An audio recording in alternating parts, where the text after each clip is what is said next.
데살로니가 전서의 마지막 권면의 말씀이 오늘 말씀이 되겠습니다. 5장 1절로 11절까지 바로 앞에 있는 문맥을 살펴보면 주의 날에 대한 교훈과 경계의 말씀이 주어진 것을 볼 수 있습니다. 종말에 대한 긴장감을 가지고 깨어 있어야 한다, 정신을 차려야 된다라고 이렇게 말씀하고 있죠. 이 시간 정신 차려야 되겠죠, 그렇죠?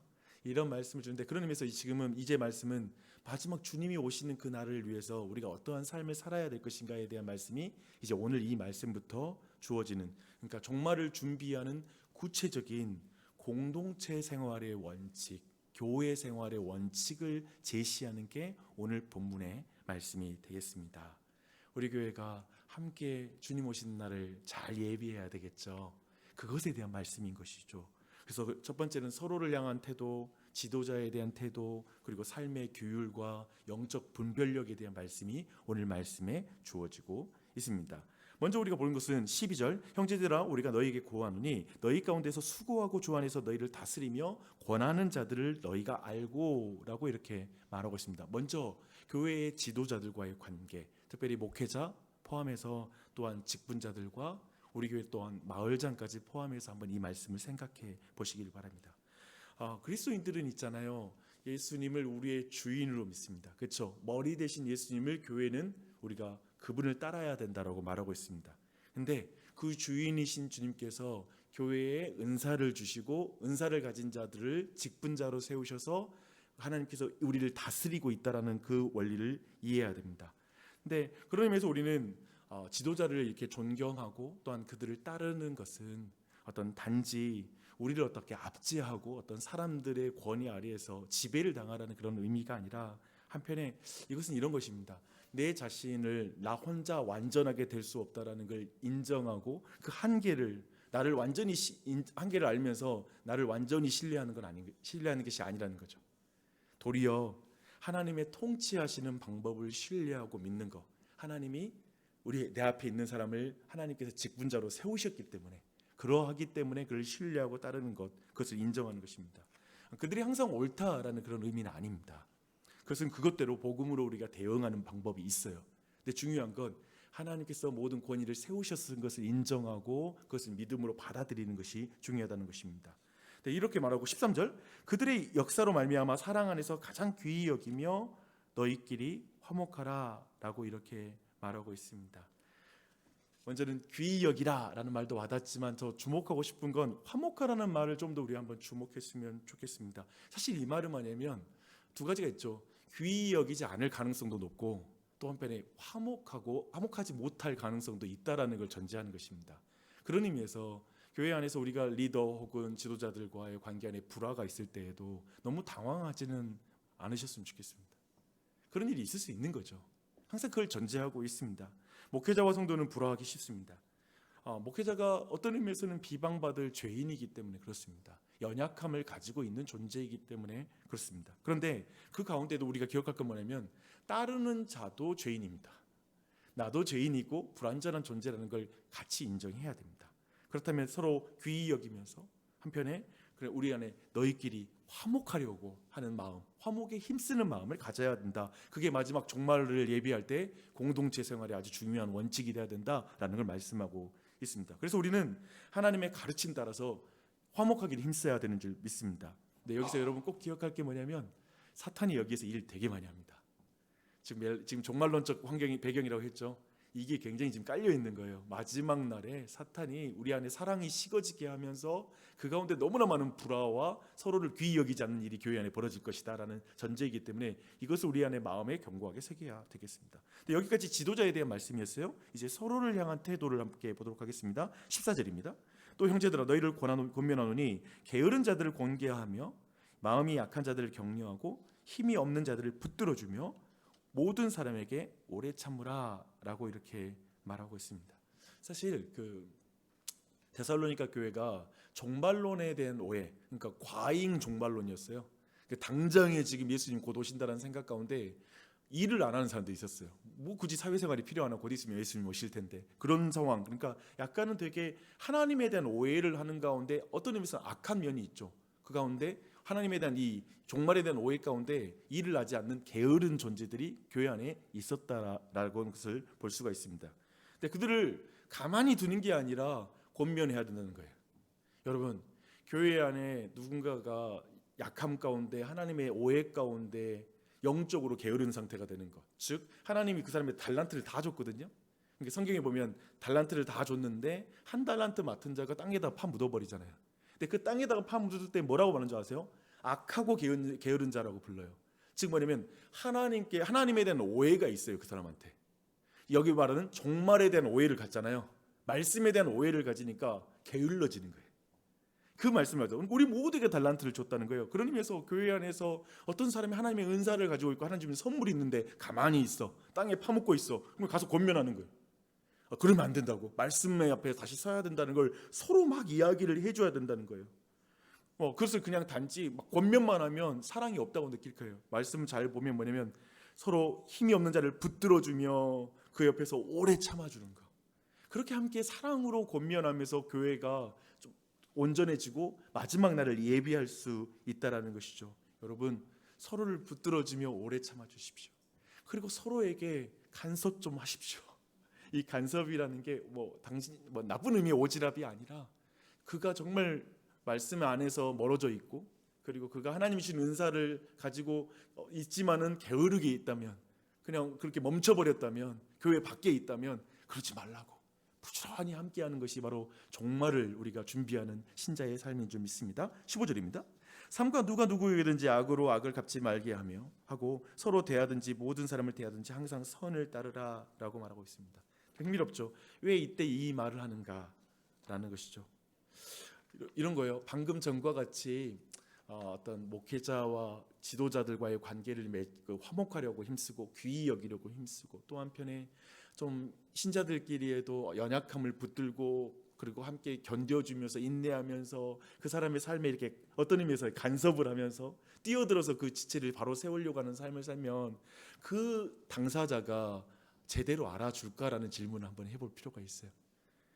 선의를 가지고 섬겼는데 정말 나의 변화를 위해서 이렇게 힘써줘서 고마워요 라고 반응하는 사람도 있는데 그렇지 않은 사람도 존재한다라는 것이죠. 이런 거죠. 왜 내 삶의 간섭이야? 당신이 하나님이라도 돼? 왜 내 마음대로 할 테니까 그냥 내버려 둬? 그냥 참 힘들게 권면했는데. 그런 말을 들으면 어떤 마음이 들까요? 다시는 그 사람, 교인들이 서로의 삶에 간섭하고 싶지도 않고 붙잡아주고 싶지도 않고 그냥 뒤로 물러서고 싶은 게 사람의 마음이, 그런 마음이 되는 것 같습니다. 쉽게 말하면 낙심이 돼요. 선을 행하되 낙심하지 말라 라고 말씀하시는데 낙심이 되는 거야.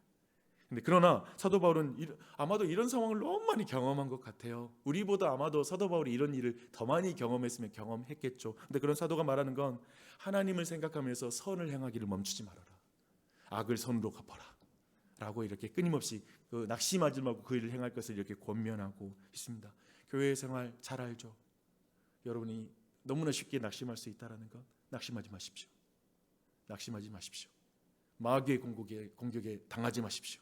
끝까지 그 자리를 지키십시오. 그리고 나서 이제 말씀합니다. 이어집니다. 항상 기뻐하라, 쉬지 말고 기도하라, 범사에 감사하라, 이것이 그리스도 예수 안에서 너희를 향하신 하나님의 뜻이니라 라고 말하고 있습니다. 여기서 기뻐하다, 기도하다, 그리고 범사에 감사하다 할 때 이걸 우리는 개인적으로 적용할 때가 많잖아요. 근데 사실 이 모든 게 지금 너희라는 표현이에요. 너희는 함께 기뻐하라, 항상 기뻐하라, 너희는 쉬지 말고 기도하라, 범사에 감사하라 라고 말하는 건데, 사실 이 모든 것은 공동체적 예배를 말하는 것입니다. 말했죠. 마지막 종말을 앞두고 그러니까 교회의 공동체를 향한 말씀이기 때문에 너희가 모여서 함께 예배하는 거에 힘쓰라는 거예요. 이게 근본적으로 종말을 예배하는 중요한 삶이라는 것이죠. 근데 이 종말을 설명할 때 이 세 가지, 기뻐하고 기도하고 범사에 감사하는 건 시편의 핵심을 다 요약한 거예요. 지난주 우리가 시편 1편을 봤잖아요. 근데 그 시편 전체를 요약하는 게 그 삶이에요. 그런 의미에서 우리가 공동체 예배할 때 기뻐하잖아요. 찬양하고 기뻐하고 같이 기도하고, 이번 주 금요일에도 기도할 거고 같이 모이면 또 찬양할 것이고 감사하고 할 것이죠. 그 일을 주님 오시는 날까지 멈춰서는 안 돼요. 그날을 잘 예비하는 건 이 삶을 우리가 유지하는 거예요. 이 아침에도 우리가 함께 모여서 기도한 이유가 그것 때문에 그런 거예요. 이 자리를 지켜야 돼요. 그런데 이어서 19절로 20절을 이렇게 말합니다. 성령을 소멸하지 말며 예언을 멸시하지 말고. 여러분, 예배 안에 뭐가 있죠? 말씀이 있어요. 말씀이 있어요. 근데 여기서 예언이라는 것은 마치 미래에 대한 어떤 말이 의미가 아니라 하나님의 뜻을 드러내는 것이에요. 그리고 그것은 분명히 설교, 즉 하나님의 말씀을 풀어서 설명하는 거, 이걸 성경에서는 예언이라고 말합니다. 그러니까 설교가 하나의 예언인 것이죠. 결국 교회에서 여러분이 아시겠지만 우리가 하나님의 말씀이 풀어지고 깨달아지는 중요한 시간은 설교예요. 이 설교를 멸시하지 말아라. 그러니까 이런 예언을 멸시하지 말아라. 무시하지 말아라. 아니, 설교 별거 어디 있어? 유튜브로 들으면 되지. 그렇지 않아요? 이거 뭐 대단한 거야. 나도 성경 그만큼 해석하겠는데? 뭐 그런 마음이 아니라 하나님이 세워서 공동체적으로 이루어지는 그 설교의 사건을 통해서 하나님이 주신 은혜를 무시하지 말아라. 그러면 성령을 소멸하게 될 것이다.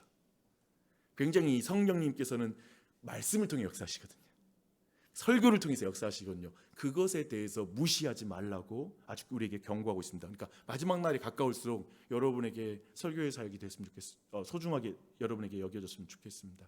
그런 의미에서 지난번에 말한 것처럼 직분이 비방하지 않는 것, 앞에서 어떠면 직분자의 관계 안에서의 말씀들도 이 안에서 이해될 수 있는 것 같아요. 왜냐하면 말씀 잘 들으려면 그 직분을 귀히 여기고 그리고 화목하기 위해서 힘써야 되는 거죠. 불화해버리면 말씀 안 들립니다. 그리고 그냥 설교하고 뭐고 전혀 내게 와닿지가 않게 돼요. 그러니까 이 맥락이 지금 연결되어 있다는 걸 여러분이 한번 기억하시기를 바랍니다. 그리고 말합니다. 21절, 범사에 하려 좋은 것을 취하고 악은 어떤 모양이라도 버리라. 시편 1편을 떠올리는 그 말씀이 나오죠. 공동체를 섬기는 삶을 살아갈 때 나쁜 점과 어려운 점이 있어요. 악이 있을 수 있죠. 어떤 사람에게. 근데 다 경건하고 착한 것 아닌 것 같아요. 그런데 그 안에서도 악인의 꾀를 쫓지 말아라. 죄인의 길에 서지 말아라. 오만한 자의 자리에 앉지 말아라. 그들의 말에 영향을 받지 말아라. 악의 말에 영향을 받지 말아라 라고 말하고 있죠. 여러분, 그럴 때에도 말하는 건 범사에 행하려 좋은 것을 취하고, 교회 안에도 너무나 많은 범사에, 모든 사역에, 모든 만남에 쭉 보면 그 안에는 아까 말한 것처럼 악이 있기도 해요. 근데 좋은 것을 헤아려 분별해서 잘 취해라. 그래야 돼. 교회 생활 그렇게 해야 돼 라는 걸 지금 말씀하고 있습니다. 대신 악은 어떤 모양이라도 버려야 돼. 여기서 모양은 그림자예요. 악의 어떠한 그림자도 다 버리고 대신 정말 그 가운데 좋은 것을 헤아려서 취해야 돼. 그래서 너희가 무엇보다 오늘 그 시편의 말씀과 연결시키면 오직 여호와의 율법을 즐거워하며 그 율법을 주야로 묵상하는 그 길을 너가 걸어야 돼. 말씀 꼭 붙잡아야 돼. 말씀을 품어서 알고기야. 말씀을 내 마음에 품고 계속 견뎌내야 돼. 그게 중요해 라고 이렇게 말씀하고 있는 것입니다. 그리고 나서 23절 24절 말합니다. 평강의 하나님이 친히 너희를 온전히 거룩하게 하시고 또 너희의 온 영과 혼과 몸이 우리 주 예수 그리스도께서 강림하실 때 흠없게 보존되기를 원하노라. 너희를 부르시니 이는 미쁘시니 그가 또한 이루시리라. 아멘. 여러분 기억하십시오. 저는 오늘 이 말씀 모든 것 중에 다는 이 말씀이 제일 저에겐 위로가 돼요. 뭐냐면 내가 앞에서 말한 것처럼 교회 생활 여러 가지로 지도자와 그리고 다른 지체들과 관계 맺은 원칙들을 잘 지켜나가는 건 사실 내 힘으로 되는 게 아니라 너희를 부르시니 미쁘시니 그가 또한 이루시리라. 아멘. 제가 보니 공동체 생활의 가장 치명적인 생각은 뭐냐면 내가 교회에서 뭘 이룬다라는 생각이에요. 제가 제일 경계하는 생각이에요. 이 생각을 갖는 순간 제가 폭군이 될 가능성이 있어요. 제 영혼 다 망가지더라고요. 내가 이 교회를 세운다? 나 없으면 이 교회가 안 세워져. 제일 위험한 생각. 혹시라도 이런 생각 꿈에라도 생각이 들면 떨쳐내십시오. 내가 없으면 이 교회가 어떻게 될 것 같아? 내가 기도 안 하면 이 교회 지금 흔들려. 심지어는 기도라고 할지라도 무슨 봉사라고 할지라도 목사가 지금 설교할지라도 저는 그 생각 경계해요. 박용주 목사가 없으면 이 교회가 무너진다? 아니요, 저 그렇게 생각 안 해요. 이게 내 책임감을 이렇게 던진다는 말은 아니에요. 저게 나는 중요하게 생각하고 있어요. 하지만 내가 없으면 안 돼라는 생각 따위는 하지 마십시오. 너희를 부르시니 미쁘시니 그가 또한 이루시리라. 주님이 하셔요. 그러면 감사함으로 기도가 나와요. 염려함으로 기도하는 게 아니라, 그렇죠? 그렇게 기도하는 이 아침이 됐으면 좋겠습니다. 마지막 말씀을 읽어드릴게요. 거룩하게 입맞춤으로 모든 형제에게 문안하라. 내가 주를 힘입어 너희를 명하노니 모든 형제에게 이 편지를 읽어주라. 우리 주 예수 그리스도의 은혜가 너희에게 있을지어다. 거룩한 입맞춤으로 모든 형제에게 문안하고 특별히 사역자들을 위해서도 기도해 주십시오. 그렇죠? 25절 형제들아 우리를 위하여 기도하라. 기도해 줘야 돼요. 오늘 이 자리가 그 자리예요. 그렇죠? 또 한편에 형제들끼리 문안해 주고 입 맞춘다는 건 친밀한 방식으로 교제하라는 거예요. 교제하기를 힘쓰십시오. 또한 내가 주를 믿으며 너희를 명하노니 이 편지를 읽어주라. 서로 성경 읽어주는 거. 계속 말씀 생각나게 해주는 일을 하라는 거예요. 그렇죠? 이게 종말을 예비하는 삶이에요. 그런 여러분 모두에게 주 예수 그리스도의 은혜가 넘치길 바랍니다. 이 아침에 대해서 이 일을 다 할 수 있거든요. 지금 다 하고 있거든요. 이렇게 아침에도 여러분이 기도할 때 그런 은혜가 넘치길 바랍니다. 정리하겠습니다. 먼저 지도자와의 관계. 그리스도인은 목회자의 수고와 돌봄에 감사해야 되는 것 같습니다.